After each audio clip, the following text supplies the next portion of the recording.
Jammu Kashmir assembly के आम इंतखाबात के पहले मरहले में आज 24 हलकों में वोट डाले जा रहे हैं। ये इंतखाबात 10 साल के तवील अरसे के बाद कराए जा रहे हैं। जम्मू कश्मीर में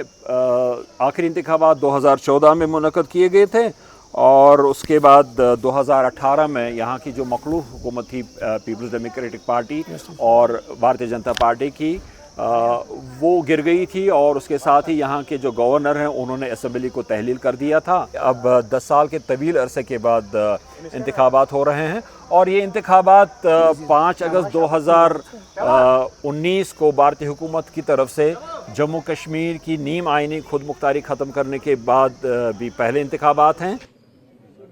जो मजमूई तौर पर इन इलेक्शंस में कुल उम्मीदवारों की तादाद है वो 900 से ज़ायद है। पोलिंग के जो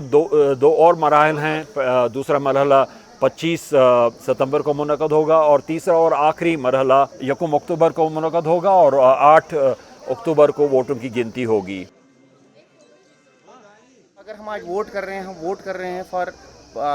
डेवलपमेंट के लिए, हम वोट कर रहे हैं फॉर पीस के लिए, हम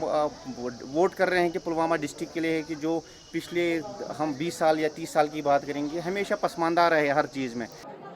आज के जो इलेक्शंस का जो हमारा मोटिव है कि हम अपने एक रिप्रेजेंटेटिव को भेजें कि ताकि वो हमारी बात रखें, आगे जाके हम एक रिप्रेजेंटेटिव को इलेक्ट करें जो कैपेबल हो बात करने के लिए, जो हमारे हक़ के लिए लड़े, हमारे जो भी हमसे हुकूक छीने गए उसके लिए लड़े।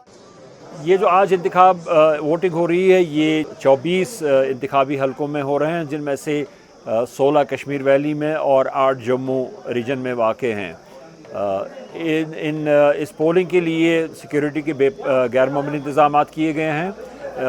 यहाँ हम देख रहे हैं इस पोलिंग स्टेशन के अंदर, और पहले भी हमने देखा, जितने भी हमने पोलिंग मराकज़ पे हम गए तो वहाँ पे हमने बड़ी तादाद में सिक्योरिटी एहलकारों को तैनात देखा और इन पोलिंग मराकज़ के बाहर भी सिक्योरिटी के गैर मामूली इंतज़ामात किए गए हैं।